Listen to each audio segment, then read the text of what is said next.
Hello everyone, welcome to live study. आज इस video के माध्यम से हम माननीय सर्वोच्च न्यायालय के द्वारा दिए गए एक केस को डिस्कस करेंगे। ये केस अनोखीलाल बनाम मध्य प्रदेश को लेकर के है।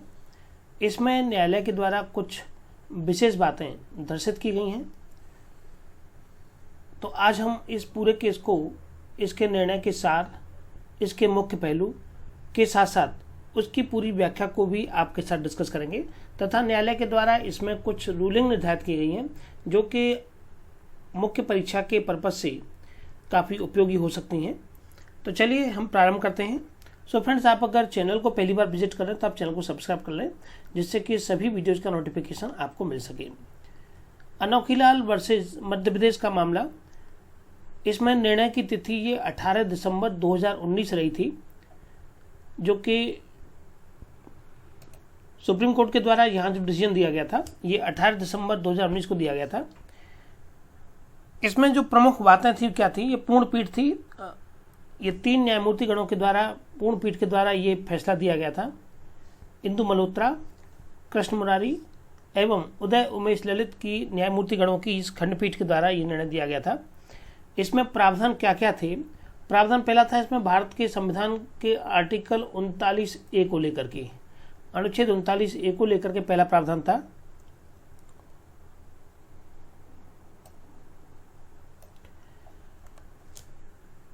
आर्टिकल 39A ये अभियुक्त को निःशुल्क और विधिक सहायता प्राप्त करने के संवैधानिक अधिकार से संबंधित है। इस अधिकार से इस अभियुक्त व्यक्ति को वंचित रखा गया था। इस अधिकार से वंचित किए जाने की वैधता एवं संवैधानिकता को लेकर के। दूसरा था जहां न्यायमित्र को अभियुक्त का बचाव करने के लिए पर्याप्त समय न दिया गया हो। पहला था कि निःशुल्क और विधिक सहायता को लेकर के। दूसरा था जो न्यायमित्र दिया गया था उस न्यायमित्र को अभियुक्त का बचाव किए जाने के लिए पर्याप्त आवश्यक समय नहीं दिया गया था। न्यायमित्र का जो कंसेप्ट है ये सीआरपीसी के सेक्शन 304 के अंतर्गत आता है। दंड प्रक्रिया संहिता 1973 की धारा 304 अभियुक्त को उपलब्ध कराए गए न्यायमित्र को अपर्याप्त समय या अवसर उपलब्ध कराए जाने की वैधता से संबंधित है। भारतीय दंड संहिता की धारा इस अभियुक्त व्यक्ति पर क्या क्या चार्ज थे अनोखीलाल पर? 302, 363, 366, 376 2 का F और 377। साथ में पॉक्सो एक्ट की धारा 4, 5, 6। और मुख्य बात इसमें यह रही थी कि घटना की मात्र 13 दिन के भीतर विचार न्यायालय के द्वारा उपयुक्त धाराओं में विचारण पूरा करके अपीलार्थी को मृत्युदंड दिए जाने और उच्च न्यायालय के द्वारा भी ऐसे दंड की पुष्टि किए जाने की वैधता को लेकर के सुप्रीम कोर्ट के समक्ष ये मामला गया था।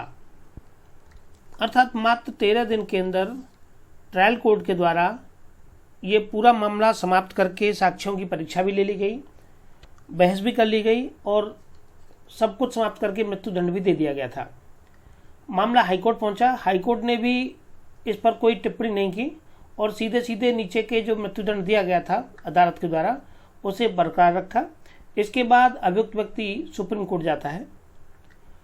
निर्णय का सार है ये, मैं सार आपको यहाँ बता देता हूँ। जो सुप्रीम कोर्ट के द्वारा दिया गया था कि निःशुल्क विधिक सहायता प्राप्त करना ऐसे अभियुक्त का जो कि स्वयं का अधिवक्ता नियोजित करने में असमर्थ है, अनुच्छेद 21, 39A सपठित दंड प्रक्रिया संहिता की धारा 304 के अंतर्गत विधिक अधिकार है। धारा 304 के साथ संविधान का अनुच्छेद 21 तथा 39 से साथ में पढ़े जाएंगे तो अभियुक्त व्यक्ति का विधिक अधिकार बनता है। त्वरित और स्वच्छ विचारण व्यक्ति का अनुच्छेद 21 के अंतर्गत एक मूल अधिकार है और इस प्रकार से नियुक्त अधिवक्ता न्यायमित्र को अभियुक्त की मदद के लिए पर्याप्त अवसर प्रदान किया जाना चाहिए। न्यायालय के द्वारा जो न्यायमित्र दिए जाते हैं और न्यायमित्र ऐसे अभियुक्त व्यक्ति को दिया जाता है जिसके पास पर्याप्त साधन नहीं होते हैं अपने लिए अधिवक्ता नियुक्त करने के लिए, तब ऐसे व्यक्ति को विधिक सेवा प्राधिकरण के द्वारा न्यायमित्र प्रदान किया जाता है। दांडिक मामलों में त्वरित निस्तारण आवश्यक है। कोर्ट के द्वारा कहा गया कि दांडिक मामलों में कार्रवाई चलती है उसमें त्वरित निस्तारण आवश्यक है।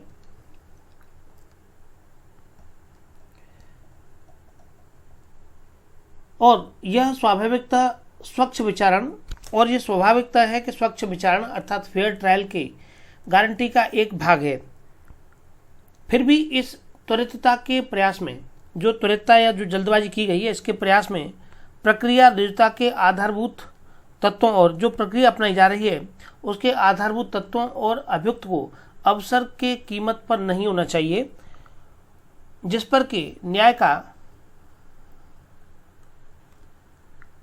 पूरा दंडिक प्रशासन आधारित होता है। आप जो जल्दबाजी कर रहे हैं, सुप्रीम कोर्ट के द्वारा कहा गया कि आपने जल्दबाजी की है, ठीक है, लेकिन इस जल्दबाजी में ऐसा मत कीजिए कि सामने वाले व्यक्ति के साथ में अन्याय हो, इसके लिए सहमति नहीं दी गई है।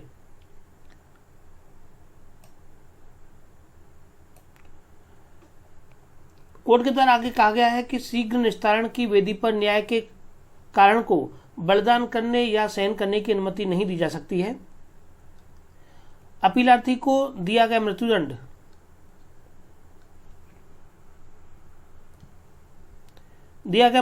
निरस्त किया जाता है।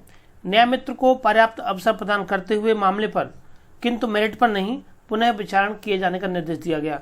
पूरे मामले को दोबारा सुने जाने का निर्णय दिया गया। मामले को केवल मेरिट पर नहीं सुना जाए, केवल गुणदोष के आधार पर न सुने, बल्कि उसे पूरी तरह से उसका विचारण करने का निर्देश कोर्ट के द्वारा दिया गया, सुप्रीम कोर्ट के द्वारा। अब हम यहाँ देखते हैं कि क्या क्या बातें मुख्य थीं इस केस में, आखिर क्या ऐसी जल्दबाजी हुई जिसमें कि सुप्रीम कोर्ट को इस तरह का हस्तक्षेप करना पड़ा। पहले वाद के तथ्य समझते हैं। वाद के तथ्य ये थे कि पीड़िता के पिता रामलाल ने दिनांक 30 जनवरी 2013 को प्रथम सूचना रिपोर्ट संबंधित थाने में दर्ज कराई थी।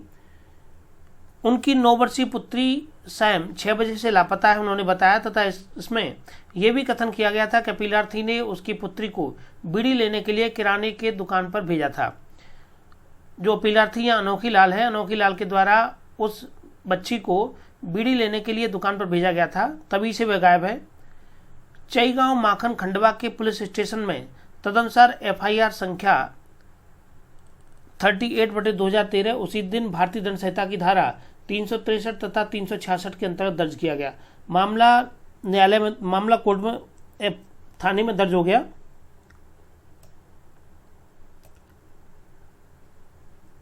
और 366 के अंतर्गत दर्ज किया गया। अगले दिन 2 फरवरी 2013 को खेत में पीड़िता का शव पाया गया। अपीलार्थी की गिरफ्तारी 4 तारीख को हो जाती है। 2 तारीख को शव मिला है, 4 तारीख को अनोखी लाल को गिरफ्तार कर लिया जाता है। दिनांक 13 फरवरी को इन्वेस्टिगेशन किया गया और इन्वेस्टिगेशन के बाद में आरोप पत्र पेश कर दिया गया।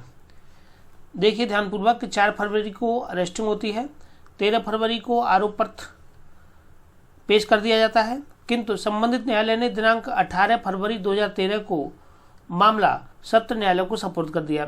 18 फरवरी 2013 को मामला सत्र न्यायालय को सुपुर्द कर दिया जाता है। अपीलार्थी की ओर से 18 फरवरी 2013 को कोई भी अधिवक्ता उपस्थित नहीं हुआ। 18 फरवरी को मामला सत्र न्यायालय को गया है। सत्र न्यायालय में 18 फरवरी 2013 को कोई भी अधिवक्ता उपस्थित नहीं है अपीलार्थी की ओर से। अतः विधिक सहायता केंद्र की ओर से, विधिक सहायता सेवा की ओर से दिनांक 19 फरवरी 2013 को अपीलार्थी की सहायता के लिए एक अधिवक्ता नियुक्त किए गए। 19 फरवरी को एक अधिवक्ता नियुक्त होते हैं, किंतु वह उपस्थित नहीं होते हैं। 19 फरवरी को वह उपस्थित नहीं होते हैं कोर्ट में। फिर भी उसी दिन सत्र न्यायालय ने अपीलार्थी के विरुद्ध भारतीय दंड संहिता की धारा 302, 363, 366, 376(2)(f) और धारा 377 में यौन अपराधों से बालकों का संरक्षण अधिनियम 2012 की धारा 4, 5, 6 अर्थात पॉक्सो एक्ट के अंतर्गत अपीलार्थी के विरुद्ध आरोप तय कर दिया। अधिवक्ता उपस्थित नहीं है, अपीलार्थी के विरुद्ध आरोप तय कर दिया गया है।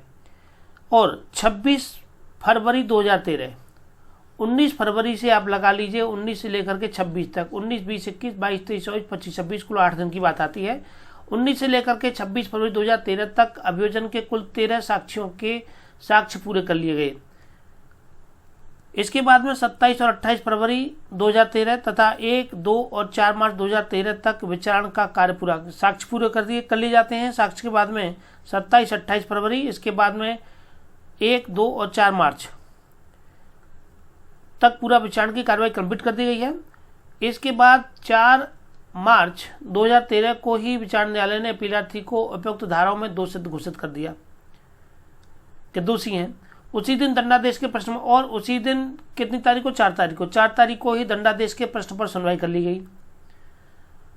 और अपना अंतिम निर्णय भी दे दिया गया। उसी दिन अपना अंतिम निर्णय दे दिया गया, जो कि इस प्रकार है कि धारा 302 के अंतर्गत मृत्युदंड दिया गया। धारा 363 भारतीय दंड संहिता के अंतर्गत 7 वर्ष का कठोर कारावास, जुर्माना एवं 1000 रुपये का जुर्माना लगाया गया है। यदि जुर्माना नहीं देते हो, जुर्माना देने में चूक करते हैं, तो 1 महीने का अतिरिक्त कारावास।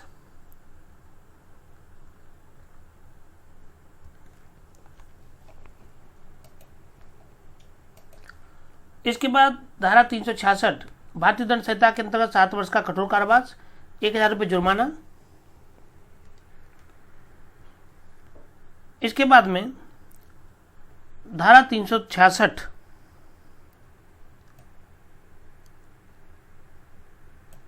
7 वर्ष का कठोर कारावास, जुर्माना 1000 रुपये और चूक होने पर 1 महीने का अतिरिक्त कारावास। धारा 377 भारतीय दंड संहिता के अंतर्गत 7 वर्ष का कठोर कारावास, जुर्माना 1000 रुपये तथा चूक होने पर 1 महीने का कारावास। 5वां दंड दिया था धारा 376 के 2 में आजीवन कारावास, लेकिन क्योंकि सबसे बड़ा पनिशमेंट यहाँ पर मृत्युदंड है, तो मृत्युदंड ही फाइनल था। समान अपराध होने के कारण पॉक्सो एक्ट की धारा 6 के अंतर्गत कोई भी दंड नहीं दिया गया। तदनुसार मृत्युदंड की पुष्टि के लिए उच्च न्यायालय को पत्रावली भेज दी गई। उच्च न्यायालय के लिए दंड प्रक्रिया संहिता की धारा 366 ये प्रावधान करती है, जो जब किसी व्यक्ति को मृत्युदंड दिया जाता है तो 366 के तहत उसे उच्च न्यायालय को भेजा जाता है। दूसरी तरफ अपीलार्थी की ओर से भी उच्च न्यायालय में अपील दाखिल की गई। उच्च न्यायालय ने भी अपेक्षित निर्णय दिनांक 27/6/2013 के द्वारा न केवल मृत्युदंड की पुष्टि कर दी, अपितु अपीलार्थी की जो अपील थी उसे भी निरस्त कर दिया। अपीलार्थी ने जो अपील की थी वो निरस्त कर दी गई तथा मृत्युदंड की पुष्टि कर दी गई। अतः ये SLP, अब इसके बाद में कोर्ट में, सुप्रीम कोर्ट में SLP दाखिल की गई और SLP जो दाखिल की जाती है ये 136 के अंतर्गत और संविधान के अनुच्छेद 136 के अंतर्गत दाखिल की जाती है। दाखिल अपील उच्चतम न्यायालय में प्रस्तुत की गई है। उच्चतम न्यायालय विधिक सेवा प्राधिकरण ने, अब उच्चतम न्यायालय के समक्ष जब मामला जाता है तो उच्चतम न्यायालय विधिक सेवा प्राधिकरण ने अपीलार्थी के लिए श्री सिद्धार्थ लूथरा वरिष्ठ अधिवक्ता को न्यायमित्र के रूप में नियुक्त किया, जिन्होंने प्रथम एवं द्वितीय सुनवाई पर, अब इसमें 2 सुनवाई होती है सुप्रीम कोर्ट में, प्रथम एवं द्वितीय सुनवाई की तिथि पर निम्नलिखित महत्वपूर्ण प्रश्न उठाए, जिन पर के केंद्रित होकर के पूर्ण पीठ ने न केवल अपीलार्थी के दंडादेश को निरस्त कर दिया, अपितु मामले पर पुनः विचार के निर्देश के साथ में अन्य निर्देश भी जारी किए। अब सुप्रीम कोर्ट के द्वारा यहाँ कुछ रूलिंग निर्धारित की गई हैं, इन्हें आप ध्यानपूर्वक समझिएगा। अब सबसे पहले जो लूथरा जी ने यहाँ न्यायालय के समक्ष जो बातें रखी थी, पहले उन्हें समझिए कि न्यायालय के समक्ष क्या क्या बातें रखी गई, कौन कौन सी रूलिंग लगाई गई, जिसके आधार पर न्यायालय के द्वारा उस पूरे मामले को निरस्त कर दिया गया। विद्वान न्यायमित्र की नियुक्ति, इनके द्वारा कहा गया, जो बात अपनी रखी गई थी इसमें कहा गया कि विद्वान न्यायमित्र की नियुक्ति की गई थी लोअर कोर्ट के द्वारा। लोअर कोर्ट में सेशन न्यायालय के समक्ष मामला चल रहा था, तो उसी दिन की गई थी जिस दिन के आरोप पत्र विरचित किया गया था। ये हमने अभी आपको ऊपर बताया था कि आरोप पत्र जिस दिन विरचित किया गया उसी दिन विद्वान न्यायमित्र की नियुक्ति की गई है, जिसका प्रभाव यह था कि विद्वान न्यायमित्र का न तो मामले का अध्ययन, अब इसका प्रभाव क्या था कि न तो विद्वान न्यायमित्र को अध्ययन करने के लिए पर्याप्त समय ही अवसर प्राप्त हुआ और न ही अभियुक्त से मिलकर के पर्याप्त जानकारी, और न ही वे अभियुक्त से मिले और न पर्याप्त जानकारी उनको प्राप्त हो पाई। अगला इन्होंने क्वेश्चन अराइज किया कि क्या वर्तमान मामले में विचारण न्यायालय के द्वारा अपनाया गया विचारण का तारीख जो कि त्वरित 13 दिन के अंदर कार्रवाई कंप्लीट कर दी गई है, सजा सुना दी गई मौत की, स्वीकार किया जा सकता है क्या इस तरीके से विचारण न्यायालय की ओर से कोई भी उल्लंघन या त्रुटि कारित की गई है कि 13 दिन के अंदर आपने पूरा फैसला सुना दिया बिना किसी व्यक्ति को एक विधिक सहायता प्राप्त कराए। नेक्स्ट है कि क्या इस मामले में दंड प्रक्रिया संहिता की धारा 309 के अंतर्गत विहित प्रक्रिया के तहत वीडियो कॉन्फ्रेंसिंग सहायक हो सकती है। भाई आप थे वीडियो कॉन्फ्रेंसिंग कर सकते थे, वीडियो कॉन्फ्रेंसिंग सहायक हो सकती है। विद्वान न्यायमित्र ने अपने तर्कों के समर्थन में, अब इन्होंने जो तर्क रखे थे उन तर्कों के समर्थन में कुछ केसेस का हवाला दिया। पहला था वासरा बनाम उत्तर प्रदेश राज्य, फेमस केस है वासरा बनाम उत्तर प्रदेश राज्य का मामला, AIR 1968 सुप्रीम कोर्ट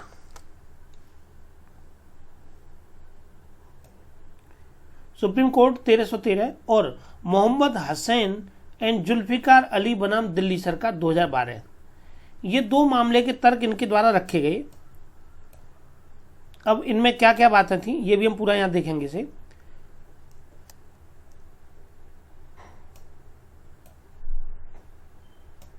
वरिष्ठ अधिवक्ता के द्वारा जो रूलिंग लगाई गई थी उन रूलिंग को पूर्णपीठ ने अपने निर्णयों में शामिल किया था। निर्णय में पहला उन्होंने मामला रखा बासरा वाले मामले में विचार न्यायालय ने 28 फरवरी 1967 जो बासरा का मामला था उसका हवाला दिया। उन्होंने कहा कि 28 फरवरी 1967 की तिथि विचारण प्रारंभ होने की तिथि नियत की गई थी और उसी दिन अभियुक्त की सहायता के लिए न्यायमित्र नियुक्त किया गया था। इसी दिन आरोप में संशोधन भी किया गया जिससे कि अभियुक्त ने निर्दोष होने का अभिवचन किया और 2 साक्ष्यों का परीक्षण भी किया गया, जबकि और अन्य साक्ष्यों की परीक्षा 1 मार्च 1967 को की गई थी। अभियुक्त को दंड प्रक्रिया संहिता की धारा 342 जो कि आज की कंडीशन में 313 है के अंतर्गत परीक्षा भी की गई थी। पुनः बहस के लिए 10 मार्च की तारीख तय की गई थी जिस पर कि न्यायमित्र ने अभियोजन साक्षी की पुनः परीक्षा हेतु रिकॉल प्रार्थना पत्र प्रस्तुत किया था, किंतु विचारण न्यायालय ने उसे अस्वीकार कर दिया। इसी दिन बहस सुनी गई और 13 मार्च 1967 को अभियुक्त को भारतीय दंड संहिता की धारा 302 के अंतर्गत मृत्युदंड की सजा सुना दी गई। 13 मार्च को सुना दी गई। तब इस न्यायालय ने विधिक उच्च न्यायालयों के निर्णयों को उद्धृत करते हुए निम्नलिखित निर्णय दिया था। जब नीचे के न्यायालय के द्वारा मृत्युदंड की सजा दी गई थी तो इस न्यायालय के द्वारा निर्णय दिया गया था, क्या दिया गया था कि दांडिक नियम 21 न्यायालयों पर जो कि कर्तव्य आरोपित करता है कि वह अभियुक्त को उसके बचाव के लिए पर्याप्त अवसर प्रदान करे तथा इस मामले में अभियुक्त को सहायता के लिए उसके अधिवक्ता अर्थात न्यायमित्र को पर्याप्त अवसर प्रदान नहीं किया गया था, जिसके कारण अर्थात नियम के उल्लंघन से अभियुक्त के भारत के संविधान के अनुच्छेद 21 के अंतर्गत उसके प्राण के अधिकार का उल्लंघन हुआ है। अतः अभियुक्त की दोष सिद्धि एवं दंडादेश को निरस्त किया जाता है और विचारण न्यायालय के इस फैसले को नए सिरे से विचारण करने के लिए प्रतिष्ठित किया जाता है। ये मामला था बासरा के मामले को लेकर के। बासरा के मामले में सुप्रीम कोर्ट के द्वारा ये बात कही गई थी, जबकि जो एडवोकेट लूथरा हैं, एडवोकेट लूथरा ने इस मामले में जब ये बात कही तो उन्होंने ये पूरा डिसीजन बताया किस तरह से सुप्रीम कोर्ट के द्वारा ये निर्णय दिया गया था। अब उन्होंने हुस्नारा खातून का सहारा लिया। पुनः हुस्नारा खातून वर्सेस और अन्य बनाम सचिव बिहार राज्य पटना 1980 एक सुप्रीम कोर्ट केसेस 98 के मामले में न्यायालय ने निम्नलिखित, उन्होंने हुस्नारा खातून के मामले को भी सहारा लिया और उसमें कहा कि संविधान के अनुच्छेद 39A आधारभूत संवैधानिक निर्देश है और समान न्याय और निःशुल्क विधिक सहायता का उपबंध करता है और इसके तहत उपलब्ध कराया गया निःशुल्क विधिक सहायता युक्त उचित और न्यायपूर्ण होना चाहिए। इसलिए अब न्यायालय के द्वारा निर्णय किया गया था कि न्याय के निःशुल्क और विधिक सहायता किसी भी अपराध के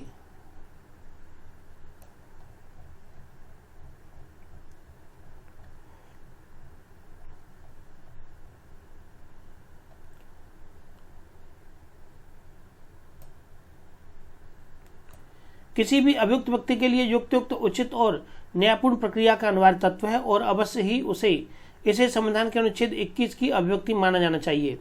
यह ऐसे प्रत्येक अभियुक्त व्यक्ति का संवैधानिक अधिकार है जो कि अपना अधिवक्ता नियुक्त करने में असमर्थ है। इस प्रकार से मोहम्मद हुसैन के मामले में अभियुक्त अपीलार्थी को अधिवक्ता उपलब्ध कराए बिना ही, अब मोहम्मद हुसैन वाली बात उन्होंने जो केस अभी हमने आपको बताया था मोहम्मद हुसैन का मामला, मोहम्मद हुसैन के मामले को उन्होंने यहाँ उठाया वकील साहब ने और कहा कि उपलब्ध कराए बिना ही 56 साक्ष्यों का साक्ष्य दर्ज कर लिया गया था, जिससे कि इस न्यायालय के अनेक निर्णयों को उद्धृत करते हुए पूर्ण पीठ ने निम्नलिखित निर्णय दिया था। जब 56 जो मोहम्मद हुसैन वाला मामला है इसमें न्यायालय के द्वारा क्या कहा गया था कि दंड प्रक्रिया संहिता की धारा 304 अभियुक्त व्यक्ति को निःशुल्क विधिक सहायता राज्य के व्यय पर उपलब्ध कराने का आदेश देती है यदि अभियुक्त को किसी भी अधिवक्ता के द्वारा प्रतिनिधित्व नहीं दिया जा रहा है और ऐसा साक्ष्यत है कि अधिवक्ता नियोजित करने का उसके पास पर्याप्त साधन नहीं है, तो त्वरित विचारण और उचित विचारण अनुच्छेद 21 का अंतरंग भाग है। जाहिरा हबीबुल्ला एच शेख बनाम गुजरात राज्य को भी इसमें सहारा लिया गया, बेस्ट बेकरी का केस है। अतः मामले में नए सिरे से विचारण का निर्देश दिया गया था। उपयुक्त बहस और इस न्यायालय के द्वारा निर्णित अन्य अनेक निर्णयों के विचार पर निम्नलिखित सिद्धांत निष्कर्षित किए जा सकते हैं। संविधान के अनुच्छेद 39A को 42वें संविधान संशोधन 1977 के द्वारा वर्ष 1977 में विधिक सहायता उपलब्ध कराए जाने के लिए जोड़ा गया था। यह सुनिश्चित करने हेतु के न्याय को सुनिश्चित करने न्याय को सुनिश्चित करने के लिए आर्थिक या अन्य निर्योग्यता के कारण किसी भी नागरिक को अवसर की उपलब्धता से इनकार नहीं किया जाएगा। पुनः अनुच्छेद 39A के उद्देश्यों की प्राप्ति के लिए विधिक सेवा प्राधिकरण अधिनियम 1987 के अधिनियम के साथ में सांविधिक उपबंध भी किए गए। सुस्वीकृत है कि निःशुल्क और विधिक सहायता का अधिकार युक्तियुक्त, उचित और न्यायपूर्ण प्रक्रिया का एक अनिवार्य तत्व है और इसे अनुच्छेद 21 के द्वारा प्रत्याभूत अधिकार में समाहित या अवनिश्चित किया जाना चाहिए। उदाहरण जैसे कि बेस्ट बेकरी केस में कहा गया था और मोहम्मद हुसैन के मामले में उद्धृत किया गया था। बेस्ट बेकरी के मामले में और मोहम्मद हुसैन के मामले में जो बात कही गई थी उसका अनुसरण होना चाहिए। कहता है कि दांडिक विचारण का उद्देश्य सच्चाई का पता लगाना है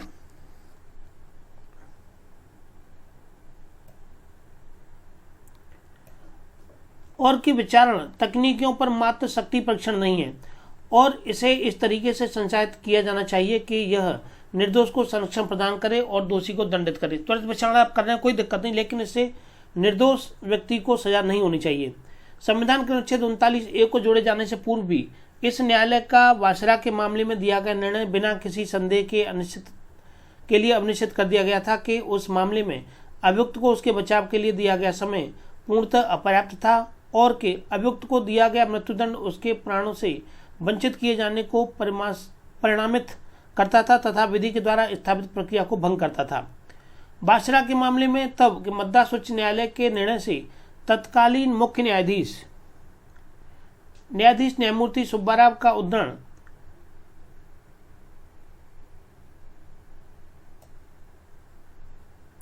का अंश बिल्कुल स्पष्टता के साथ में कथन करता है कि नियम का मात्र औपचारिक अनुपालन, जिसके अधीन अधिवक्ता को बचाव की तैयारी के लिए दिया जाने वाला पर्याप्त समय नियम में अंतर्विष्ट प्रयोजन को पूर्ण नहीं करेगा।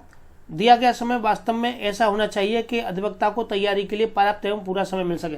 देखिए, जब आप अधिवक्ता नियुक्त कर रहे हैं, किसी को न्यायमित्र दे रहे हैं, तो कम से कम इतना वक्त तो दीजिए कि सामने वाला जो अधिवक्ता है वो उन तथ्यों को पूरी तरह समझ सके और जिस व्यक्ति पर कोई आरोप है, जो अभियुक्त है, उससे वो बातचीत करके पूरी समस्या का हल निकाल सके। जो उसकी बात भी सुनना तो आवश्यक है।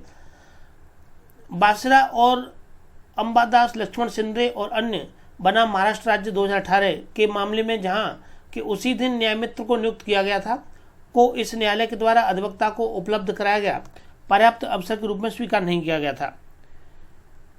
इस मामले में न्यायमित्र को दिनांक 19 फरवरी, अब बात आती है यहाँ इस अनोखी लाल वाले मैटर की, इसमें कहा गया कि न्यायमित्र को दिनांक 19 फरवरी 2013 को नियुक्त किया गया था और उसी दिन उसे आरोप विवेचन करके अभियुक्त का बचाव करने के लिए बुलाया गया।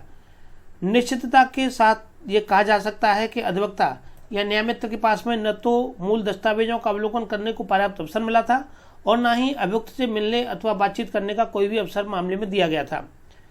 अपनी क्रिया प्रतिक्रिया देने का कोई अवसर अभियुक्त को नहीं दिया गया था। दंड प्रक्रिया संहिता की धारा 227 और 228 सीआरपीसी के दो सेक्शन हैं आपके 227 और 228, इनको साथ में मिलाकर के पढ़ा जाए।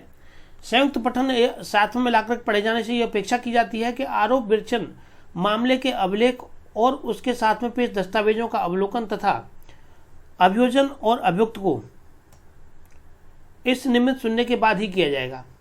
धारा 227 और 228 साथ में पढ़ने से मामला निकल के आता है कि आरोप की जो विवेचना की जाती है वह मामले के लेख और उसके साथ में पेश जो दस्तावेज हैं उनका अवलोकन तथा अभियोजन और अभियुक्त को दोनों को सुना जाएगा। उसके बाद ही आरोप विरचित किए जाएंगे, निमित्त सुनने के बाद ही किया जाएगा। इस मामले में हमारी सुविचारित राय में, हमारी इस अच्छी राय में विचारण न्यायालय के मामले को मामले को कुछ समय के लिए स्थगित कर देना चाहिए था कि जो मामला चल रहा था उसे कुछ समय के लिए स्थगित कर देते, जिससे कि सामने वाले व्यक्ति को कुछ वक्त मिल जाता और वक्त मिलकर के वो दोनों पक्ष अपनी बातों को सही तरह से आपके सामने रख सकते।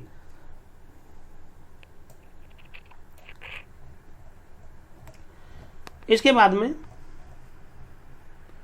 ताकि न्यायमित्र मामले को तैयार करने के लिए पर्याप्त समय का लाभ प्राप्त कर सके, विचारण न्यायालय का यह संपर्क मामले को शीघ्र निस्तारित करने का तो हो सकता था, किंतु आगे न्याय कारण के लिए नहीं था। जैसा कि आगे कहा गया है कि न केवल उसी दिन आरोप विरचित किए गए थे, बल्कि अगले 13 दिन के भीतर में विचारण भी पूरा कर लिया गया था। इस प्रक्रिया में सहायता जिनका कबीलार्थी विधिक सहायता के रूप में हकदार था वास्तविक और अर्थपूर्ण नहीं हो सकता था। मामले का एक पहलू यह भी है कि कुल 13 साक्ष्यों का परीक्षण 7 दिन के भीतर किया गया था। दंड प्रक्रिया संहिता की धारा 313 के अंतर्गत अभियुक्त की परीक्षा अभियोजन के द्वारा साक्ष्य प्रस्तुत किए जाने के पूर्व ही किया गया और एफएसएल की रिपोर्ट तथा डीएनए की रिपोर्ट की प्रतीक्षा एफएसएल तथा डीएनए दोनों ही रिपोर्टें नहीं आई। एफएसएल तथा डीएनए की रिपोर्ट की प्रतीक्षा किए बिना ही 1 महीने के भीतर विचारण पूरा कर दिया गया। बिना रिपोर्ट के विचारण पूरा कर दिया गया। मामले के इस त्वरित विचारण से निश्चय ही अनेक चमकती रिक्तियां छोड़ दी गईं। अब त्वरित विचारण इतना शीघ्र विचारण किया गया तो कुछ महत्वपूर्ण बिंदुओं में छूट जाते हैं। दांडिक मामले में त्वरित विचारण आवश्यक है और यह स्वाभाविकता स्वच्छ विचारण की गारंटी का भी एक भाग है। फिर भी इस त्वरितता के प्रयास में प्रक्रिया रुजुता के आधारभूत तत्वों को अभियुक्त को अवसर की कीमत पर नहीं, आप बिना अवसर दिए त्वरित विचारण करने ठीक है, लेकिन अवसर तो सामने वाले को देंगे। अवसर नहीं दिया गया जिस पर कि न्याय का पूरा दांडिक प्रशासन आधारित होता है। शीघ्र निस्तारण की वेदी पर न्याय के कारण को बलिदान करने या सहन करने की अनुमति नहीं दी जा सकती है। प्रक्रिया त्वरित हो सकती है किंतु प्रक्रिया का त्वरित ट्रैकिंग किसी भी न्याय को दफन किए जाने के रूप में परिणामित नहीं होना चाहिए। अतः हम अब निश्चित करते हैं कि मामले में अपीलार्थी को प्रतिनिधित्व करने वाले नियुक्त न्यायमित्र को मामले का अध्ययन करने के लिए पर्याप्त अवसर दिया जाना चाहिए था और इसमें विफलता के कारण न्याय में विफलता परिणामित हुई है। ऐसा होने के कारण मात्र से ही अन्य विषयों पर विचार करने की आवश्यकता ही नहीं है, क्योंकि जब सामने वाले व्यक्ति को अवसर ही नहीं दिया गया सुनने का तो हम किन और बातों और बिंदुओं पर क्या बात करें। मान लो हम दंड के प्रश्न पर सुने या न सुने उसके लिए आवश्यकता ही नहीं है। सबसे पहली बात यही आती है कि जब आपने मौका ही नहीं दिया किसी को सुनने का तो फिर अन्य बिंदुओं पर सुने जाने की कोई आवश्यकता ही नहीं है। इन सब में हम जो कहना चाहते हैं वह यह है कि जहाँ की मृत्युदंड एक वैकल्पिक दंड हो सकता है वहाँ न्यायालय को पूरी तरह सतर्क रहना चाहिए और यह देखना चाहिए कि प्रत्येक स्तर पर अभियुक्त को पर्याप्त अवसर दिया जाना चाहिए। तदनुसार नए सिरे से विचार किए जाने का निर्देश देते हुए अपीलार्थी, अब इस पर नए सिरे से विचार किए जाने की बात कही गई। अपीलार्थी के विरुद्ध विचार न्यायालय और उच्च न्यायालय के द्वारा पारित दोष सिद्धि और दंड के आदेश को निरस्त करने में हमें कोई संकोच नहीं है। न्यायालय के द्वारा कहा गया कि हमें कोई संकोच नहीं है, हम इस दंड को आदेश को निरस्त करते हैं। विचार न्यायालय ने अपीलार्थी का प्रतिनिधित्व कर रहे विद्वान अधिवक्ता को निम्नलिखित प्रश्नों का कथन करने का विकल्प खुला रखा। उन्होंने जो अधिवक्ता लूथरा थे उन अधिवक्ता को कुछ प्रश्नों का कथन करने का विकल्प भी दिया। पहला कहा कि क्या विचार न्यायालय के द्वारा विरचित आरोपों को संशोधित करने की आवश्यकता है। जो न्यायालय के द्वारा आरोप विरचित किए गए हैं, जिन सेक्शंस में उन पर चार्ज लगाया गया है, क्या उन्हें विरचित संशोधित किए जाने की आवश्यकता है अथवा नहीं। दूसरा था कि क्या किसी या किन्हीं अभियोजन साक्षी की प्रति परीक्षा हेतु क्या पुनः बुलाए जाने की आवश्यकता है। और तीसरा है कि क्या एफएसएल और डीएनए की रिपोर्ट पर प्रतिक्रिया स्वरूप किसी विशेषज्ञ साक्षी की आवश्यकता है। डीएनए रिपोर्ट का बिना और एफएसएल की रिपोर्ट के बिना ही पूरे मामले को समाप्त कर दिया गया था, तो डीएनए और एफएसएल की रिपोर्ट पर क्या किसी विशेषज्ञ साक्षी की आवश्यकता है। इसके बाद मामले पर अभिलेख और मौजूद तथ्यों के आधार पर विधि के अनुसार विचार किया जाएगा। यह ध्यान रखा जाना चाहिए कि यह पूरी बहस इस प्रश्न पर केंद्रित है कि क्या जब विधिक सहायता प्रदान किया गया अपीलार्थी को वास्तविक और अर्थपूर्ण सहायता प्रदान किया गया था अथवा नहीं, और मामले का मेरिट इस विचार से अब अप्रभावित रहेगा। तदनुसार हम कुछ मानक तय कर रहे हैं ताकि जो अशुद्धता इस मामले में हमने देखी है उसका दोहराव न हो सके। अब कोर्ट के द्वारा कुछ मानक तय किए गए कि जो न्यायमित्र जिनको मिलता है उन न्यायमित्रों को दिए जाने के संबंध में कुछ मानक कोर्ट के द्वारा तय किए गए हैं। वे कौन कौन से हैं। उन सभी मामलों में जहाँ के आजीवन कारावास एवं मृत्युदंड का मामला है और न्यायमित्र दिया जा रहा है, तो केवल ऐसे विद्वान अधिवक्ता को ही लिया जाएगा जो कि कम से कम 10 वर्ष के वकालत का अनुभव रखते हो, कम से कम 10 वर्ष 10 ईयर्स का वकालत का अनुभव रखते हो, एवं किसी भी अभियुक्त का प्रतिनिधित्व करने के लिए न्यायमित्र या विधिक सेवा के माध्यम से ही नियुक्त किया जाएगा। जो न्यायमित्र नियुक्त किया जाएगा वो विधिक सेवा के माध्यम से ही नियुक्त किया जाएगा। मृत्युदंड का अनुमोदन किए जाने से संबंधित उच्च न्यायालय के द्वारा विचार किए जाने वाले सभी मामलों में उच्च न्यायालय के वरिष्ठ अधिवक्ता, अब जो मामला मृत्युदंड का अगर हाईकोर्ट को जाता है तो हाईकोर्ट को भी क्या देखना है, उच्च न्यायालय के द्वारा विचार की, जबकि कोई वकील अपॉइंट नहीं है और न्यायमित्र ही जब आना है तो उच्च न्यायालय के वरिष्ठ अधिवक्ता को ही न्यायमित्र के रूप में नियुक्त किए जाने के लिए विचार किया जाना चाहिए। हाई कोर्ट का कोई भी सीनियर एडवोकेट इसमें लिया जाएगा, विचार किया जाना चाहिए। जहां की किसी भी न्यायमित्र की नियुक्ति की जाती है वहां मामले की तैयारी करने के लिए अधिवक्ता को कुछ समय प्रदान किया जाना चाहिए तथा इस निमित्त कोई भी निश्चित या सटीक नियम नहीं हो सकता है, एक युक्त समय दे दिया जाए। फिर भी कम से कम 7 दिन का समय, अब ये कम से कम 7 दिन के समय की बात कही गई है, फिर भी कम से कम 7 दिन का समय समुचित और पर्याप्त होना माना जा सकता है। ठीक है, कम से कम 7 दिन के लिए तो आप अधिवक्ता को टाइम देंगे समझने के लिए। कोई भी अधिवक्ता जिसे कि न्यायमित्र नियुक्त किया गया है को संबंधित अभियुक्त से मिलने एवं उससे बातचीत करने के लिए अनुमति प्रदान किया जाना चाहिए। ये 2 बातें कही गई कि एक तो 7 दिन का टाइम दीजिए, उसके बाद में उनसे मिलने का समय भी दीजिए। तो ये पूरा मामला सुप्रीम कोर्ट के द्वारा डिसाइड किया गया था। उपयुक्त के आधार पर अपील को निस्तारित किया जाता है, किंतु मामले की समीक्षा के लिए मामले को 18 फरवरी 2020 को समुचित पीठ के समक्ष सूचीबद्ध किया जाएगा। देखिए, यहाँ सुप्रीम कोर्ट के द्वारा जो निर्णय दिया गया है, आपने पूरा केस को स्टडी किया, देखा, समझा।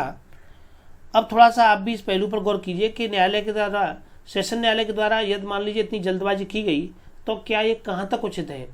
आपने 12 दिन या 13 दिन में पूरा डिसीजन दे दिया, अखबारों में छपाई हो गई कि साहब न्यायालय के द्वारा 12 दिन 13 दिन त्वरित न्याय मिल गया, एक बलात्कारी को इतनी जल्दी सजा हो गई, ये सब कुछ ठीक है। लेकिन इस एक सिक्के का दूसरा पहलू, हमने अखबार में, आपने अपने अखबार में सबने एक खबर पढ़ी कि 13 दिन में डिसीजन हो गया, ठीक है, लेकिन इसके बाद ये डिसीजन 13 दिन में कैसे हुआ, ये आज यहाँ इस पूरे केस को समझने के बाद पता लगा कि उस व्यक्ति को कहीं कोई भी सहायता नहीं दी गई।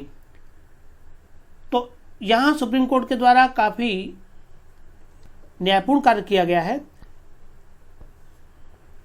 देखिए, भले ही इस मामले में अनोखीलाल दोषी हैं, लेकिन एक दोषी व्यक्ति को जब मामला कोर्ट के सपुर्द किया गया है तो उसे उपयुक्त अवसर सुनवाई का दिया जाना आवश्यक होता है।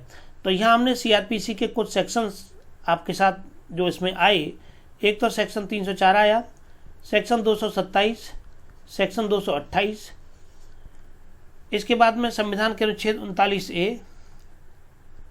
अनुच्छेद 21, ये इतने सेक्शन यहाँ पर रिपीट हुए, साथ में आईपीसी के कुछ सेक्शन जिनमें के आरोप पत्र दाखिल किया गया था।